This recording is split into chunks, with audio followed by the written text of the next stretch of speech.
Dounia, vous avez la parole et un micro qui marche.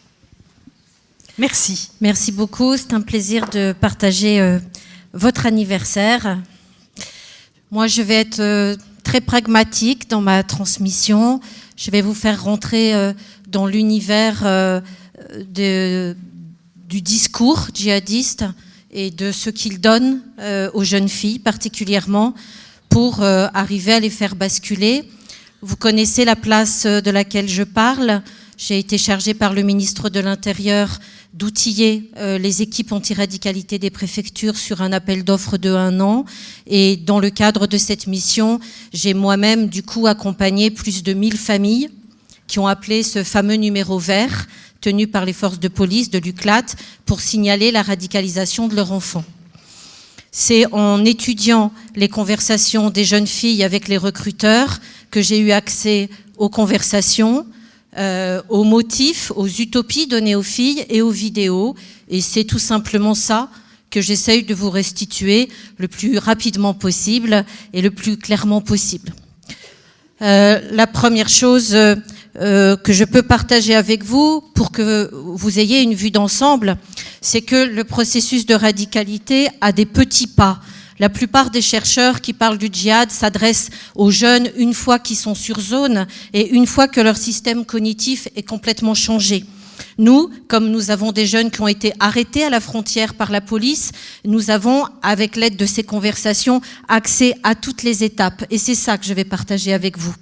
La première chose, vous allez voir qu'ils vont essayer d'isoler le jeune pour le couper de tous ses interlocuteurs qui contribuaient à sa socialisation. La deuxième étape va être la destruction de l'individu au sein du groupe, de manière à ce que ce soit le groupe qui pense à la place de la jeune fille et même qui définisse son identité. On va détruire son identité. La troisième étape, la jeune fille va rentrer dans un espèce d'engagement. Elle va être persuadée d'avoir une mission. Elle va intégrer l'utopie qui lui est présentée. Et on va voir que la différence entre Al-Qaïda et Daesh, c'est qu'aujourd'hui, ils vont individualiser l'embrigadement et s'adapter à des profils différents. Et la quatrième étape, c'est évidemment la moins marrante, en imaginant qu'il y a un peu d'humour avant, c'est bien sûr l'étape de la déshumanisation. Et on verra que le côté terrifiant du processus, c'est que justement, quelle que soit la façon d'hameçonner la jeune fille, même si c'est avec des raisons dites nobles, à la fin, tous, quand ils arrivent à la quatrième étape, tous les jeunes sont déshumanisés, in fine, une double déshumanisation. La déshumanisation de leurs victimes et la déshumanisation d'eux-mêmes, on en reparlera rapidement. Mais je vais insister sur la première étape qui est l'isolement du jeune. Ce qu'ils veulent vraiment, c'est de faire peur aux jeunes, mais contrairement à ce qu'on pense, les recruteurs arrivent masqués. Ce ne sont pas les jeunes, contrairement à ce qui est parfois dit, qui vont dans les sites djihadistes, en tout cas pas tous.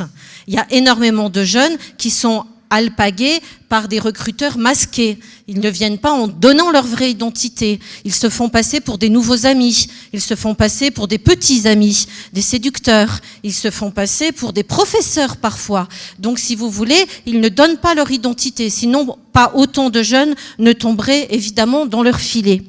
Et ça peut être, là je viens d'écrire un livre destiné aux adolescentes, et Camille, qui est l'héroïne de ce roman, elle commence par vouloir faire un exposé sur la malbouffe, et elle tape tout simplement sur Internet « Mensonges sur l'alimentation ».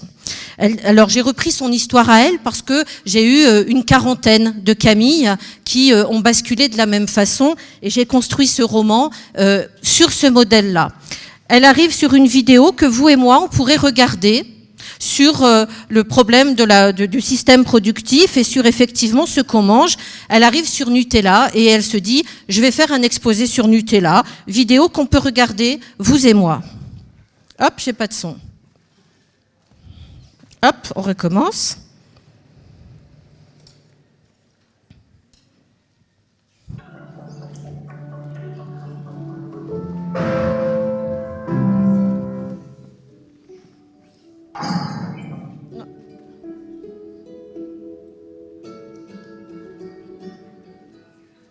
Non, il n'y a pas de son. Le monsieur, quand il parle, normalement, on l'entend.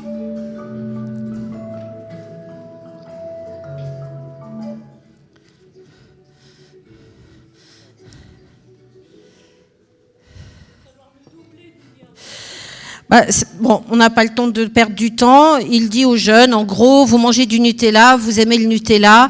Eh ben, j'espère que vous n'aimez pas les tigres, parce que si vous continuez à manger du Nutella, il y aura bientôt plus de tigres. Bon, c'est une vidéo qui dénonce le fait que Nutella utilise l'huile de palme et que ça va déforester l'Amazonie et qu'il y aura plus de tigres. On passe. Par contre, les autres, il va vraiment me falloir les vidéos parce que ce sera très gênant qu'elles y sont pas, sinon le public ne pourra jamais se mettre à la place des jeunes.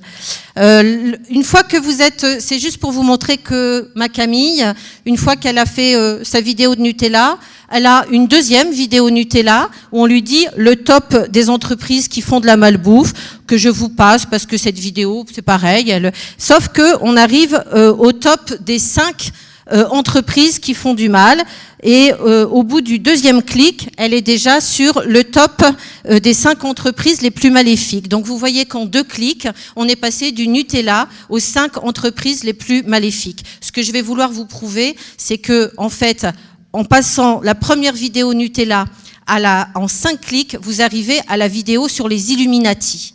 Parce que de lien YouTube en lien YouTube, ils vont envoyer des vidéos qui d'abord sont des vidéos que vous et moi on peut regarder, donc sur le fait qu'on nous ment sur les produits alimentaires, les produits chimiques, on nous ment sur les médicaments, on laisse des médicaments dangereux en circulation pour le profit d'entreprises pharmaceutiques, on nous ment sur les vaccins, on nous ment sur l'histoire, on nous ment sur la politique, donc la politique, tous les 5 mois on a un scandale, donc c'est pas très difficile à illustrer, ça se réactualise.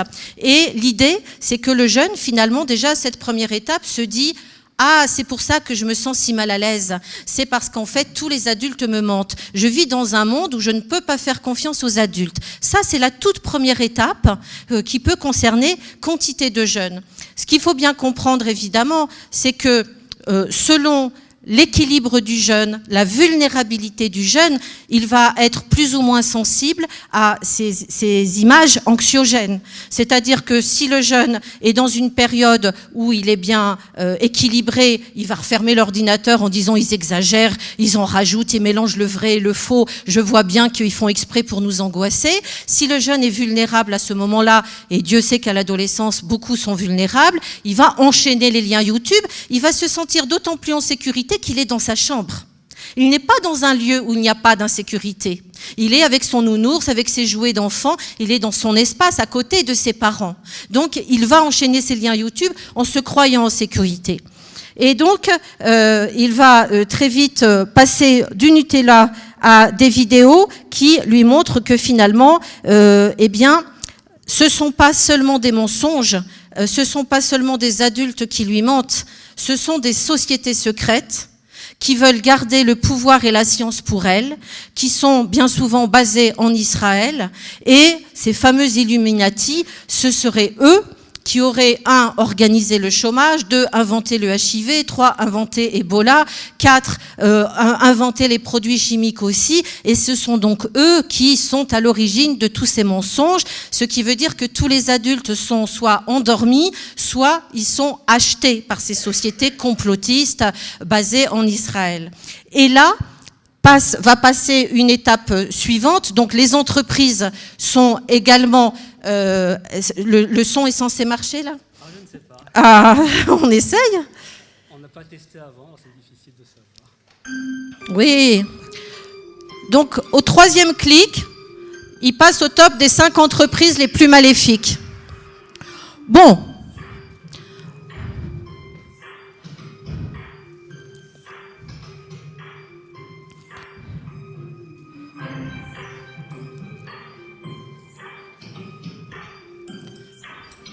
Normalement, c'est censé bouger. Ah, voilà.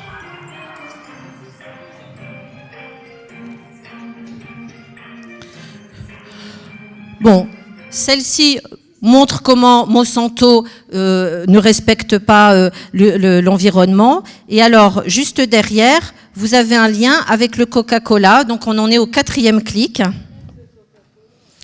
Oula, mais le Coca-Cola, c'est pas rien dans l'embrigadement, vous allez voir. On peut pas monter un petit peu, c'est des vidéos un petit peu...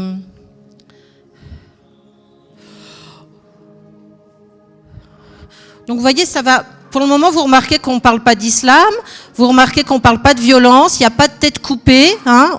C'est très, très, très progressif. C'est des choses qu'on peut partager. D'ailleurs, le Coca-Cola, c'est pas bon pour la santé.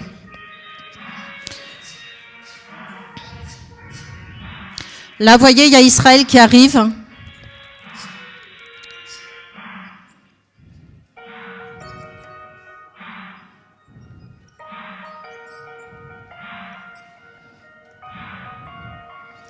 Voilà, donc, vous voyez, là, ça commence un petit peu. Et puis ensuite, le clic suivant, c'est cette vidéo qui est une vidéo amateur qui arrive tout de suite après. Et alors là, on va taper l'étape où on va arriver à l'étape où on va dire aux jeunes, ces sociétés secrètes, non seulement elles ont acheté tous les adultes, ils sont tous endormis, ils sont tous endoctrinés. Tous les gens qui sont autour de toi sont endoctrinés, ils s'en rendent pas compte, mais ils n'ont aucun discernement, ils sont tous endormis, ils sont tous achetés ou complices ou endormis. Et ils vont lui dire, non seulement ces sociétés secrètes existent, mais elles vont distiller des images subliminales dans tout ce qui t'entoure. Donc tu dois arrêter immédiatement la musique, tu dois arrêter immédiatement les images, tu dois arrêter immédiatement de regarder la télévision, surtout pas les médias. Les médias sont les premières complices des sociétés secrètes. Tu éteins tout, tu ne parles plus à personne. Et donc la pression va se faire là-dessus. Là, c'est une vidéo qui passe juste après, que pratiquement tous les jeunes ont vue, ils ont toujours pas le sentiment d'être en lien d'ailleurs avec les recruteurs, hein. Et vous allez voir comment ce genre de vidéo qui va vous faire sourire va au contraire augmenter leur sentiment de paranoïa en se disant mais mince, alors c'est vrai, ils envoient des images partout. Là, j'ai pas de son. Pourtant, ça marchait bien il y a 2 minutes. Bon, bah écoutez, on va s'en passer. Enfin, elle marche partout, hein. Je passe partout avec, tous les matins, dans toutes les préfectures. Bah, y a un problème parce que j'ai jamais eu de problème. Alors je vais essayer de voir si celle-ci elle fonctionne. Non, elle fonctionne pas non plus. Bon, sans vidéo, ça va être compliqué pour le public de. Oui, mais nous avons beaucoup de capacité de compréhension si vous évoquez les choses, on les visualisera dans les... Ouais, non, ça n'a rien à voir parce que ce sont des vidéos, si vous voulez, qui sont intrusives, qui utilisent des techniques de, émotionnelles, et si vous les voyez pas, vous pouvez pas partager du tout. Non, ça vient pas de mon ordinateur. J'ai encore présenté hier soir. Je passe dans toutes les préfectures avec. Hein. Donc, bon, je vais juste vous laisser l'image. En plus, j'aurais pu prévoir avec des images sans son. Donc c'est un petit peu dommage. Je vais juste vous faire un arrêt sur image. Je vais juste.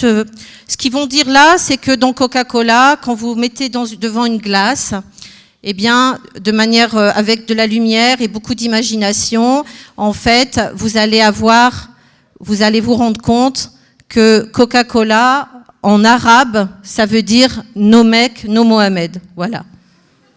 D'accord ? Donc, il y a un son hypnotique, il y a toute une logique qui va avec ça. Et c'est une façon que le jeune commence à se méfier. Quand on veut savoir faire un diagnostic de radicalité, la première chose qu'on demande aux parents, nous, c'est est-ce que votre enfant boit encore du Coca-Cola ? Est-ce qu'il en buvait avant ? Parce qu'on n'oblige pas non plus les jeunes à boire du Coca-Cola, je vous rassure. Mais si le jeune en buvait avant, on va s'intéresser au fait que est-ce qu'il en boit encore ou est-ce qu'il y a eu une rupture brutale d'un jour à l'autre, parce que on va savoir que c'est simplement parce qu'il a regardé ce genre de vidéo. De la même façon, on va lui dire on va lui montrer des signes un peu partout dans les billets. Alors je passe mes vidéos. On va lui passer des vidéos sur l'attentat de Charlie en lui montrant que c'est le ministre de l'Intérieur qui a payé le Mossad pour faire les attentats et faire passer les terroristes pour des terroristes musulmans. Et puis comme ça, de lien en lien, vous avez des centaines de vidéos comme ça qui mettent le doute, qui mettent le jeune dans une espèce de sorte d'incertitude. Vous voulez que j'essaye celui-là ? On ne sait jamais. Bon. Hop, ça marche pas. Vous avez aussi les vidéos où, bien sûr, on leur dit que les gens sont pas vraiment morts, sinon il y aurait le policier n'est pas vraiment mort, sinon il y aurait eu du sang. Celle-ci, vous devez pas la connaître, celle-ci. Celle-ci, c'est le tracé de la manifestation Je suis Charlie.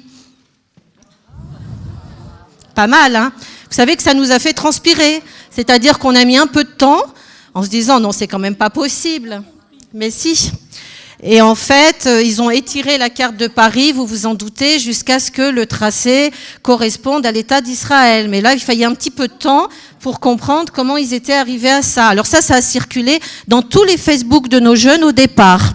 Donc le jeune, si vous voulez, il arrive à un moment où on lui a envoyé tellement d'émotions anxiogènes, à un moment où lui-même, il est dans un état d'anxiété dû à son âge ou dû à un passage, ça le rend complètement, ça lui met une grille de lecture complètement paranoïaque. Et c'est pour ça qu'on a construit les indicateurs d'alerte pour faire la différence entre l'islam et pour faire la différence avec le radicalisme. On a conçu des indicateurs d'alerte qui reposent sur les ruptures les comportements de rupture qui sont aujourd'hui utilisés par l'éducation nationale, le site Stop Djihadiste, etc. C'est-à-dire à quoi on commence à voir le début d'une radicalité qui prend chez un jeune. Eh bien, tout simplement parce que la jeune fille n'a plus rien à dire. Là, dans mon bouquin, Camille, elle parle plus à Sarah parce qu'elle se dit, mais elle est complètement endormie. Celle-là, elle se rend même pas compte de ce qui se passe et elle est complètement dans son truc, là, bête à écouter ses parents et à écouter ses profs. Elle se coupe, deuxième indicateur, de l'école parce qu'elle perçoit ses professeurs comme des gens qui sont payés pour l'endormir et qui sont payés pour l'empêcher d'avoir un libre arbitre. Donc elle va forcément avoir une chute scolaire, un changement de comportement scolaire, un désinvestissement qui se quantifie. Le troisième indicateur, c'est bien sûr que le jeune qui est en voie de radicalisation, il se coupe des activités de loisirs et de la musique, comme vous le savez, et du sport aussi, puisque toute mixité va être refusée. Donc, ça le prive de sensations, c'est-à-dire qu'il ne va plus exister, il ne va plus avoir droit à avoir une sensation individuelle, corporelle, en tant qu'individu. Il va être privé des autres visions du monde et des relations, donc ça l'isole. Et le quatrième indicateur de rupture, c'est bien sûr la rupture parentale, puisque le groupe radical propose une communauté de substitution, et le jeune va vous dire ensuite en déradicalisation, j'aimais mes sœurs sur Internet plus que mes vraies sœurs biologiques, je ne pouvais pas me passer d'elles, et ils vont renforcer cet aspect-là avec des vêtements qui vont casser le contour identitaire. Arrivé à ce stade-là, quand le jeune se coupe du reste du monde, il voit le reste du monde comme des ennemis. Il faut bien comprendre que même les autres musulmans sont pour lui des gens endormis ou achetés par l'Occident. Et il voyait que dans ce Facebook, la vérité est à droite, c'est le drapeau de Daesh qui a piqué d'ailleurs la profession de foi aux musulmans. Et à gauche, vous voyez qu'ils mettent quand même au même rang le Japon, Israël, le Maroc, l'Algérie, l'Italie, l'Arabie Saoudite, la France, la Tunisie, l'Allemagne, l'Égypte, l'Angleterre. C'est eux qui détiennent la vérité contre le monde entier. Ils ont vraiment le sentiment d'être élus pour régénérer le monde et ils ont l'impression que le monde entier veut les empêcher de voir la vérité. En clair, si on résume ce qu'on vient de dire, on nous ment, les adultes nous mentent. Deuxième étape, ce sont des sociétés secrètes qui nous manipulent. Troisième étape, il faut fuir et se couper des autres pour se préserver. Et quatrième étape, eh bien, évidemment, on peut facilement passer de la fuite du monde réel à l'idée que seule une confrontation finale pourra régénérer le monde réel. Et là, vous avez la différence entre ceux qui partent et ceux qui veulent détruire le monde réel. Donc, les attentats sur zone ici, non pas sur zone, pardon, mais en France ou en Europe, dans l'idée que seule une confrontation finale pourra régénérer le monde. Et donc, vous basculez de la fuite à la confrontation, à la violence. Ça vaut aussi pour les filles. Voilà une image de terroriste. D'accord ? Il faut bien comprendre qu'ils se vivent comme des gens persécutés à ce stade-là, et qu'ils se vivent en légitime défense. Regardez celle-ci comme elle est choquante. Ça, c'est une image de terroriste. Vous voyez le décalage entre leurs actions et la façon dont ils se perçoivent. Ils libèrent la colombe, c'est-à-dire qu'ils libèrent la liberté, la paix, traduisez-le comme vous le voulez. C'est un Facebook de terroristes. La persécution va être augmentée. On va leur dire que même les marques, vous voyez, quand ils achètent du Nike, quand ils achètent de l'Hermès, eh bien, ce sont des anciennes déesses de la mythologie grecque. C'est pour les éloigner de la vérité. Et là, à ce stade-là, bien sûr, on commence à leur dire que la seule force capable de combattre les forces sataniques des sociétés secrètes, c'est, ne vous trompez pas, non pas l'islam, mais le vrai islam. L'islam des véridiques. Ils se nomment eux-mêmes, nous sommes les véridiques. Nous devons nous détacher des musulmans endormis depuis 14 siècles. Et donc c'est le vrai islam que eux possèdent et bien sûr qui serait la seule force capable de combattre les forces sataniques. Ils vont envoyer ce genre de formulaire à tous les jeunes, filles et garçons, pour continuer à les mettre dans un sentiment de persécution, c'est-à-dire qu'on leur dit qu'il y a du porc caché dans tous les ingrédients industrialisés. Et là aussi, vous demandez pas aux parents est-ce que votre enfant mange encore du porc ou ne mange pas de porc, vous lui dites est-ce qu'il mange encore les BN au chocolat qu'il adorait il y a 2 ans. Et c'est comme ça que vous êtes très terre à terre quand vous faites un diagnostic.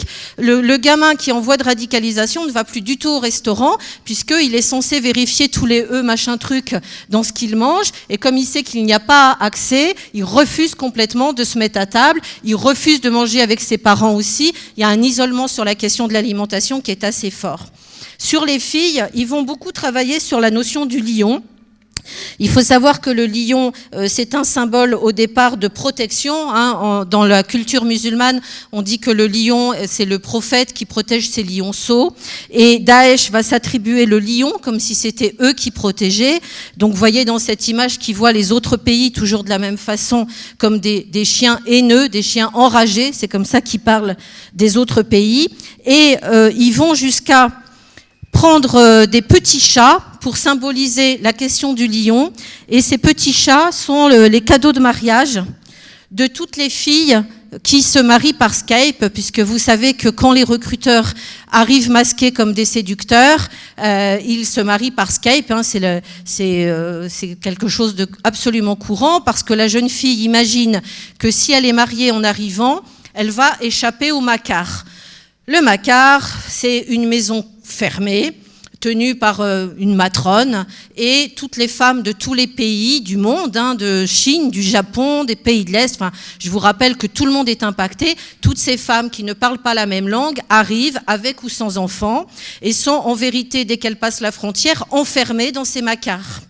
Dans ces Makars, il n'y a pas assez de nourriture, il n'y a pas de douche, il n'y a pas d'eau, il n'y a pas de lit pour tout le monde, donc ça provoque énormément de violence entre femmes qui ne parlent pas de la même langue et qui défendent leurs enfants, leurs bébés bien souvent. La seule possibilité de sortir du Makar, vous l'avez compris, c'est de se marier avec le premier venu qui vient faire son marché au Makar, et elles sont obligées, pour prendre une douche au bout de 15 jours, d'épouser cet homme qu'elles ne connaissent pas, quel que soit son âge et quelle que soit sa personnalité. Évidemment, elles l'épousent pour avoir le droit de manger et de prendre une douche. Celui qui l'a séduit est bien souvent pas en Syrie. Ou alors il est en Syrie, mais il a déjà 4 femmes. Donc, si vous voulez, on a eu des cas où c'était le Tchétchène aux yeux verts qui habitait en Tchétchénie, mais qui était payé par Daesh pour jouer le jeune homme de 16 ans qui avait appris les codes et qui séduisait la jeune fille. Ou bien un vieux... Et puis...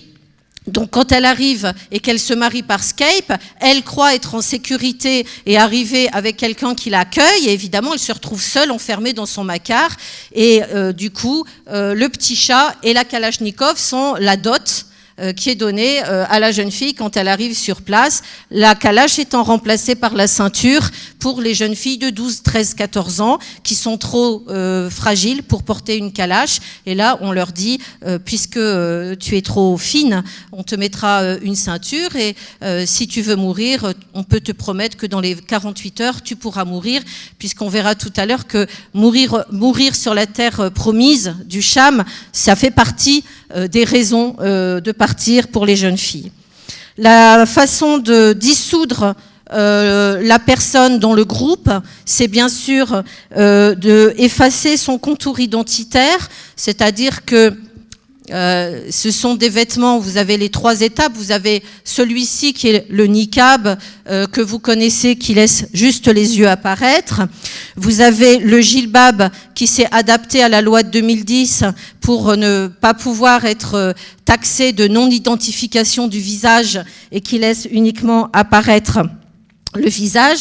Et vous avez le sitar, bien sûr, où là on cache carrément les yeux et qui est porté là-bas en Syrie et en Irak. Là, vous avez leur évaluation, donc vous l'avez compris, de leur point de vue, plus vous mettez des couches, plus vous vous approchez de la civilisation, et plus vous êtes nu, plus vous êtes proche de l'animal. Donc on est dans une vision du monde où la destruction, voilà, la destruction du contour identitaire du corps est valorisée. Ça a évidemment un objectif très simple, c'est que tous les témoignages le montrent, la jeune fille oublie qui elle est. C'est-à-dire qu'à force de détruire son contour identitaire, elle se sent la même que l'autre. C'est-à-dire que dans le groupe, c'est une façon de se distinguer des autres, donc des endormis, hein, comprenez, et c'est une façon de se reconnaître entre élus, puisqu'à cette étape-là, on est persuadé d'être élu par Dieu pour détenir la vérité. Et ce vêtement, elles le disent très clairement, quand elles voient une autre niqabée dans la rue ou une autre jilbabée, eh bien, elles ont l'impression de se connaître depuis 10 ans. Elles ont l'impression que c'est un autre moi, que c'est un mini-moi. Enfin, j'ai une quantité de témoignages comme ça, et Camille, dans le bouquin, le dit régulièrement. Elle voit une femme inconnue dans la rue qui est habillée comme elle, hein, puisqu'elle met son jilbab derrière le dos de ses parents, et elle a l'impression que cette femme l'a toujours aimée, elles ont toujours été proches, elles ont la même vision du monde, ben certes, parce qu'elles sont passées par les mêmes étapes, donc leur système cognitif est tout aussi est en train de changer parallèlement, elles sont complètement dans la persécution. Le djilbab leur fait miroiter aussi une espèce de carapace, une espèce de... Il faut quand même bien que vous sachiez que quand on les déradicalise, on met des mois et des mois à les faire passer du djilbab au foulard. D'accord ? On ne les met pas tête nue. Hein. De passer du djilbab au foulard, ça demande des mois et des mois et des mois. Et elles en pleurent et elles appellent ça mon meilleur ami, elles appellent ça mon doudou, pour vous donner vraiment une bonne notion de comment elles investissent cette armure. Et c'est très, pour les adolescentes, c'est la difficulté, c'est ce que j'appelle l'embrigadement relationnel. C'est-à-dire ce sentiment de fusion au sein du groupe qu'on leur a fait miroiter est plus dur à combattre presque que l'idéologie qu'elles vont ensuite, islamiste, qu'elles vont ensuite intégrer. On a plus de facilité à leur faire le deuil de l'utopie présentée par les recruteurs au niveau de l'utopie islamiste du monde parfait, etc. Mais l'embrigadement relationnel, c'est quelque chose chez les adolescents, vous les traînez 1 an, 12 mois, 13 mois, 14 mois, et ils vous appellent en pleurant, mais je me suis rebranchée. Et ils se rebranchent tous les 2 mois, mais je voulais leur dire que je savais qu'ils étaient des terroristes, mais ils me manquent tellement, ils me coucounaient tellement, ils m'appelaient 200 fois par jour, j'avais 200 emails, ils me valorisaient, ils me disaient que j'étais belle, que j'étais un joyau, que parce que j'étais un diamant, on allait me mettre un écrin, ça c'est le niqab, hein, l'écrin sur le diamant, d'accord. Bon, et donc ça crée une espèce d'addiction, d'illusion, où il est très très compliqué. C'est notre principale difficulté dans la déradicalisation. Bon, les garçons au niveau contour identitaire, ils sont pas très gâtés non plus. Hein. Donc quand on en arrive là, ensuite, le discours djihadiste va vraiment adapter finalement l'idéologie djihadiste aux aspirations cognitives et émotionnelles de l'individu. C'est ça qu'il y a de nouveau entre Al-Qaïda et Daesh. C'est tout à fait normal puisque, comme vous le savez, Daesh a un territoire, donc ils veulent pas uniquement des hommes, ils veulent beaucoup d'hommes, beaucoup d'adolescents et des femmes. C'est quand même la première fois que dans des vidéos de propagande, il y a des barres chocolatées pour dire aux jeunes, vous manquerez de rien en Syrie. Hein. C'était pas du tout la façon de communiquer de Al-Qaïda, les barres chocolatées. Et là, dans toutes les vidéos de propagande, vous avez les barres chocolatées pour dire aux ados, vous inquiétez pas, vous ne manquerez de rien. Voyez cette image qui passe dans les réseaux radicaux veut dire ce que ça veut dire. Il y a vraiment une adaptation au profil psychologique du jeune. Les recruteurs ont parfois des Facebook tout à fait anodin. Voyez ce Facebook, 19 HH, la mer, un chemin. Bon, en le voyant, vous allez peut-être pas forcément vous dire c'est le Facebook d'un terroriste, et en vérité, c'est lui qui agit en image subliminale, puisque vous voyez, les 19, c'est les 19 terroristes du 11 septembre. HH, eh bien, probablement que c'est soit à Hitler, soit les tours de Manhattan, et eux fonctionnent de manière très forte en image subliminale. Ils utilisent aussi des films connus des jeunes, comme Matrix. Il y a des extraits de Matrix, où là aussi il est question de wake up, réveille-toi, ou vas-tu te laisser endormir. Ils utilisent des extraits beaucoup du Seigneur des Anneaux, donc des images de films un peu chevaleresques.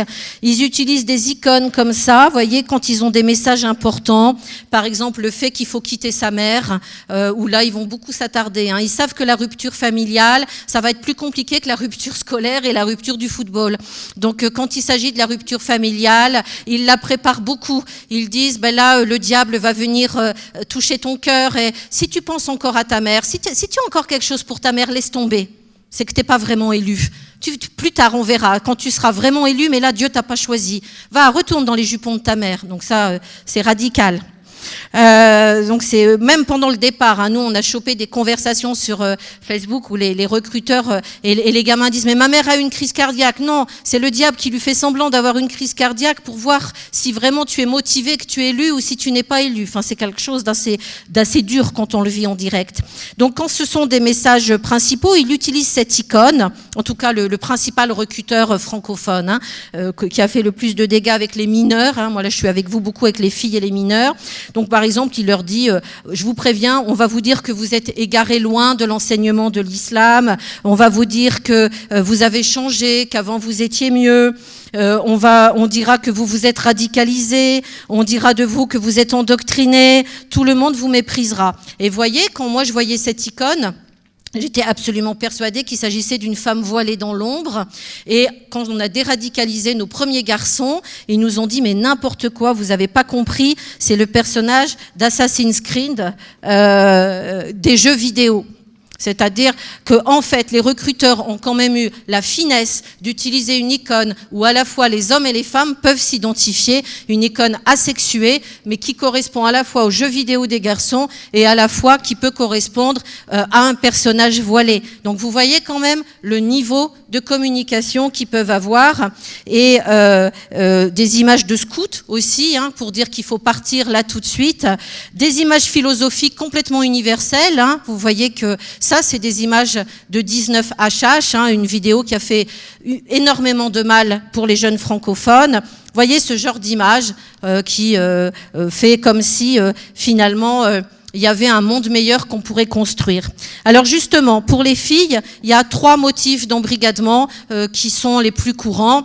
Le premier, c'est de leur faire miroiter ce qu'on appelle la Syrie promise, la terre promise, c'est-à-dire une terre où finalement on est l'utopie de fonder un monde sans voleurs, sans violeurs, la justice, un monde utopique où tout le monde, il y aurait plus de pauvres, il y aurait plus de méchants, où en appliquant l'islam pour de vrai, on aurait un monde formidable. Et alors ils ont fait des vidéos avec des manèges. Moi j'appelle ça le mythe de Daeshland.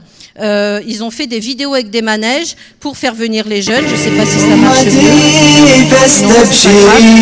Vous allez juste voir les manèges.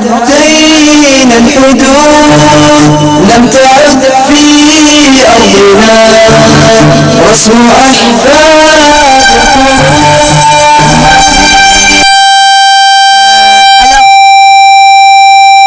il faut bien comprendre que les jeunes qui sont, les femmes qui sont, je sais que ça fait un peu bizarre de penser que des femmes, notamment des adultes, notamment des fois des femmes qui sont en 2e année de médecine, je tiens à le dire, des enfants de profs, des enfants d'avocats, des enfants de familles qui sont pas forcément musulmanes, on en a une énorme partie parce qu'ils s'attaquent principalement aux gens qui connaissent pas l'islam, c'est beaucoup plus facile pour eux, donc il faut savoir qu'il y a beaucoup de jeunes femmes qui sont embrigadées et qui sont repérées sur Internet aux mots-clés qui montrent qu'elles ont des valeurs humanistes. C'est-à-dire qu'ils arrivent à reprendre leurs valeurs humanistes et à le retourner contre elles. Ce sont des femmes qui mettent des photos. Par exemple, l'année dernière, j'ai fait un camp humanitaire au Burkina Faso. Moi, je rêve d'être infirmière pour aller sauver les enfants qui n'ont pas de soins dans leur pays. Et dès que les jeunes femmes, comme par hasard, affichent ça dans les réseaux sociaux, elles sont alpaguées directement. C'est-à-dire que moi, le seul point commun que j'ai avec les jeunes femmes qui arrivent sur ce motif d'embrigadement, ce sont toutes des jeunes femmes qui ont été sur la question d'altruiste et d'un monde meilleur. Et c'est quelque chose de... je veux dire, où ils arrivent à vraiment leur faire miroiter que ce serait un monde meilleur. Et je vous rappelle qu'ils les ont coupées des médias. Je vous rappelle qu'elles n'ont plus du tout accès à l'actualité, à un décryptage intellectuel quelconque, puisqu'ils les ont persuadés que les médias étant les complices des sociétés secrètes, les jeunes filles n'ont accès que aux propagandes de Daesh et d'Al-Nosra. Le deuxième motif, j'avais une vidéo, mais je vais vous le faire à l'oral, c'est bien sûr la proposition de mourir sur la terre promise, ce qui donnerait le paradis et ce qui sauverait 72 personnes. Sur ce motif-là, c'était beaucoup les premiers départs en 2014. J'avais beaucoup de jeunes qui étaient de familles justement là aussi pas musulmanes, et ils leur faisaient miroiter l'idée que si elles allaient se sacrifier pour mourir sur la terre du Cham, donc la terre bénie, promise, je n'ai pas le temps de vous faire un cours d'histoire, eh bien, elles pourraient intercéder à la mort de 72 personnes et sauver des gens non musulmans. Et ce qui est intéressant, c'est que quand vous discutez avec les psychologues tunisiens, quand les recruteurs tunisiens disent aux jeunes d'aller mourir au Cham, c'est pas pour sauver 72 personnes de la famille non musulmane, c'est pour retrouver les fameuses houris, les fameuses vierges dans l'autre monde. Parce qu'on est dans un état de frustration sexuelle, et donc les recruteurs vont évidemment adapter le motif de mourir sur la terre bénie au contexte social et culturel, j'ai envie de dire, de la société à laquelle ils s'adressent. Apparemment, ici, nos garçons ne seraient pas forcément très attirés par 72 vierges. Par contre, la fibre, il y a de la culture française dans l'air, la fibre, finalement, sauver sa famille, rester ensemble, etc., fonctionne plus. Bon, j'ai pas le temps de développer, mais si vous voulez, c'est pour vous dire que ce qui est valable en France ne l'est pas forcément ailleurs, et qu'il y a vraiment une adaptation et aux jeunes, au profil psychologique du jeune, et à la société, à la culture, à l'histoire, au niveau de la société aussi. Donc c'est quand même quelque chose. Et les lettres des premières gamines qui partaient pour mourir disaient clairement: papa, maman, je vous aime, la raison est supérieure au cœur, à la raison, la mission est supérieure à la raison, je dois mourir pour vous sauver, je pars mourir parce que je vous aime. Toutes les lettres étaient écrites selon le même modèle. Bon, c'était quelque chose. L'autre motif qui va évidemment faire basculer beaucoup de filles qui étaient déjà dans l'humanitaire, c'est l'humanitaire. J'ai pas de son non plus, bien dommage. Là, on va leur passer, je voulais vous montrer des vraies vidéos humanitaires qui retournent quand même le cœur, pour que vous ayez une vision de ce qu'on leur fait voir, c'est-à-dire les enfants complètement gazés par Bachar el-Assad qui sont en train de mourir la bouche ouverte, etc. Puis après, ils font des montages en accumulant les enfants gazés par Bachar el-Assad, tel enfant qui souffre en Centrafrique, en Birmanie, puis après la Palestine. Donc ils vous font un montage de tous les enfants musulmans qui subissent des persécutions. Et avec ça, là-dessus, vous avez les vraies vidéos humanitaires, et après, vous avez les vidéos des djihadistes qui reprennent, c'est ce que je voulais vous montrer, qui reprennent des vraies vidéos humanitaires en rajoutant leurs commentaires, leurs angles, et puis bien sûr, l'idée que, alors dans quel camp tu es ? Tu vas sauver les enfants ou tu restes complice avec ceux qui laissent les enfants crever, et qui n'interviennent pas? Ou bien tu remplaces la communauté internationale. Donc, c'est ça que je voulais partager avec vous, mais ce sera pour une autre fois. Et le dernier motif d'engagement, c'est ce que j'appelle la Belle et le Prince barbu. Ne vous trompez pas, c'est pas le prince arabe. Alors là, j'avais une superbe vidéo. Je crois que je vais vous la passer sans la musique parce que ça vaut vraiment la peine. Alors, sachez quand même que la Belle et le motif d'engagement de la Belle et le Prince barbu, Il fait autorité directement avec des jeunes femmes que vous connaissez, parce que, comme par hasard, j'ai plus de 50% des jeunes femmes qui partent sur ce motif-là, qui ont été des jeunes femmes qui ont subi une violence à un moment ou à un autre dans leur vie. Soit dans la petite enfance, une tentative d'abus sexuel ou un abus sexuel pas traité, soit une violence physique, soit une agression, soit des violences maritales, soit un viol. On découvre toujours en déradicalisation, ça met un peu de temps, mais en général, au bout de 6 mois de suivi, ça finit par sortir. Et comme par hasard, de nombreuses filles qui partent pour ça ont été victimes de violences. Et alors, ils arrivent, j'ai toujours pas exactement compris comment et pourquoi, ils arrivent quand même à leur faire miroiter le fait que chez Daesh, elles seront protégées, que le sitar, c'est une carapace où personne ne pourra franchir leurs limites corporelles, où le mari qu'elles vont épouser sera forcément un mari protecteur, puisque c'est un héros qui part sauver les enfants gazés par Bachar et qui remplace l'ONU, enfin je vous le fais simple, et que la non-mixité est le meilleur moyen pour que plus jamais un homme les agresse. Donc ils arrivent quand même à leur faire miroiter une illusion de protection auquel elles croient. Je vous assure qu'elles y croient. Je sais que c'est difficile de notre place, mais dans la mesure où il y a tout un changement de petits pas, elles sont persuadées que là-bas, elles vont être protégées. Et vous voyez, ça relève de Cendrillon, leur Facebook. Et alors, je vous passe quand même quelques images, même sans musique, parce que je pense que même sans musique, ça vaut le coup, où on leur fait miroiter des hommes barbus, des barbus qui seront des super protecteurs, des hommes amoureux pour toujours. Voyez, regardez. Même sans image, même sans son, je pense que ça va vous parler. Oui. La, lo, lo, lo, lo, lo. Encore.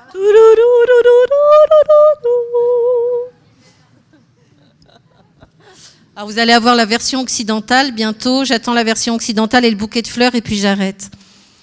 Alors ça, c'est sur, je vous assure, je l'ai trouvé sur, je ne sais pas combien vous dire d'ordinateur. Vous voyez ? Bon, quand on sait la réalité de celles qui s'échappent et des témoignages horribles qu'elles nous donnent, je peux vous assurer que ça fait mal au cœur. Je vais passer à l'étape de la déshumanisation. La déshumanisation, c'est-à-dire qu'il y a une double déshumanisation. Le sentiment humain est présenté comme si ça parasitait la mission divine, et les jeunes filles ne ressentent plus de sentiments. Ce qui est terrifiant, comme j'ai annoncé tout à l'heure, c'est que même si elles ont été hameçonnées par l'humanitaire, même si au départ elles voulaient sauver les enfants gazés par Bachar el-Assad, même si elles ont été hameçonnées par une illusion de protection, même si elles ont été hameçonnées par Daeshland, d'accord ? À la fin, comme les garçons, elles tombent dans cette double déshumanisation. Et c'est ça qui est terrifiant. C'est de comprendre comment elles sont passées de l'envie de sauver des enfants gazés par un dictateur à l'idée qu'on peut tuer tous ceux qui ne sauvent pas les enfants gazés par Bachar el-Assad parce que, puisqu'ils ne sont pas avec elles, ils sont contre elles. C'est cette bascule-là qui est très compliquée. Et eux-mêmes, ne ressentent plus de sentiments. Moi, j'ai eu un grand moment de solitude quand j'ai voulu déradicaliser une jeune fille qui avait un mari handicapé qui était resté sur zone. Et j'essaye de la toucher par ce mari handicapé et je m'aperçois qu'elle est fière qu'ils soient inscrits sur la liste des martyrs et qu'au lieu de vouloir l'aider, elle dit très clairement avec sa petite tasse à café en faïence, c'était une gamine de famille, c'était une enfant d'avocat, qui était absolument pas musulman, et avec sa petite tasse en faïence, elle vous regarde et elle vous dit « Hamdoulillah, qui s'est inscrit sur la liste des martyrs, parce que j'ai insisté 3 fois, sinon j'aurais divorcé. » Donc là, on se rend compte qu'elle n'aime plus son mari comme un homme. Pourtant, ils se sont connus avant la radicalisation. C'est ça le pire, ils ont connu l'amour. Parce qu'ils sont connus à 15 ans, ils sont partis là-bas à 17 ans.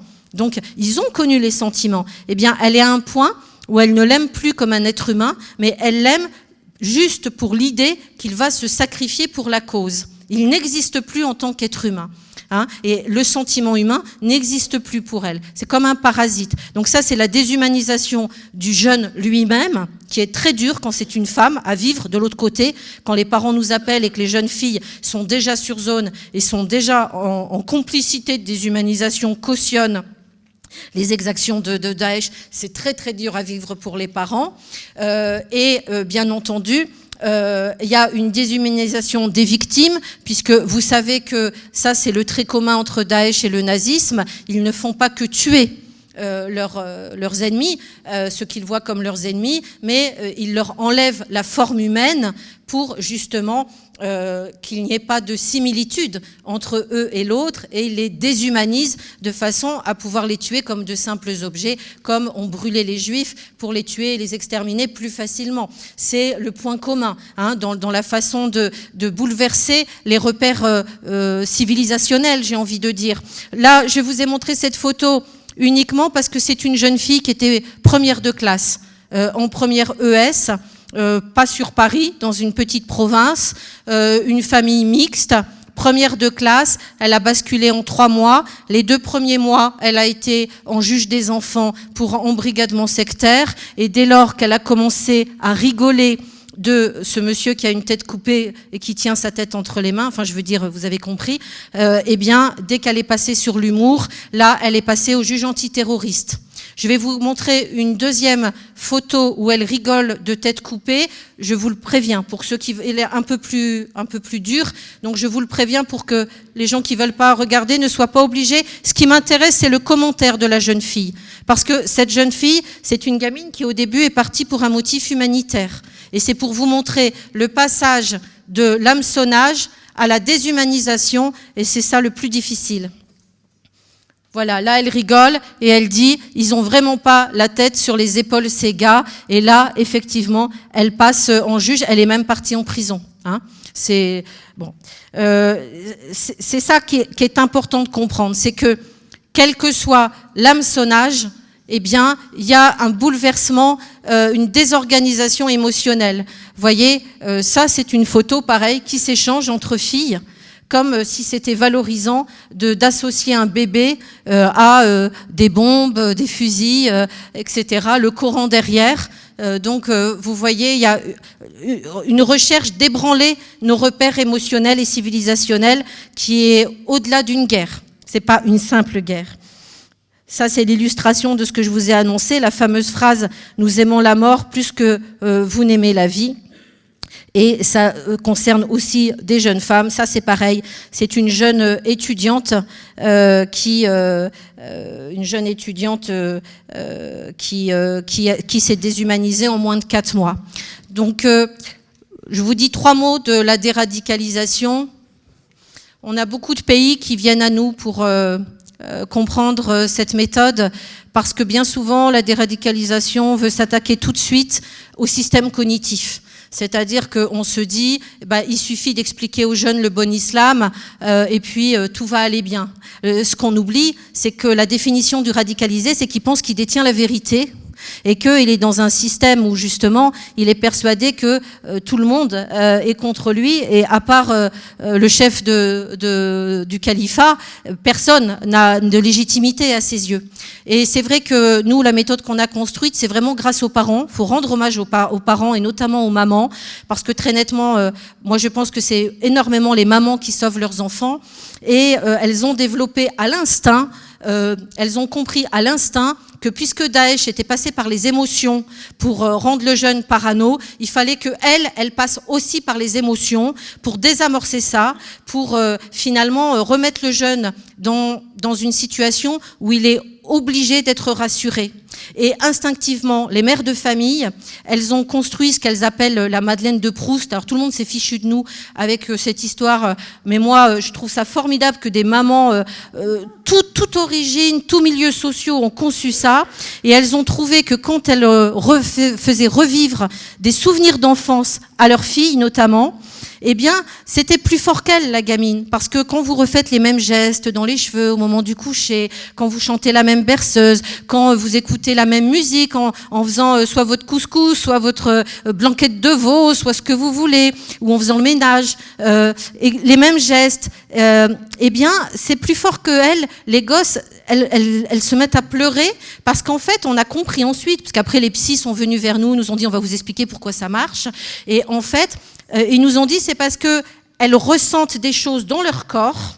Donc elles redeviennent un individu puisqu'elles ont des sensations de la petite enfance. C'est plus que sentir des choses dans leur corps, c'est un individu.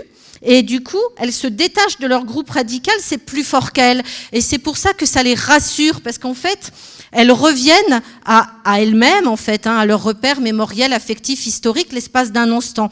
Et quand les parents font ça, nous, on intervient, boum, avec des repentis pour attaquer l'embrigadement cognitif et idéologique islamiste.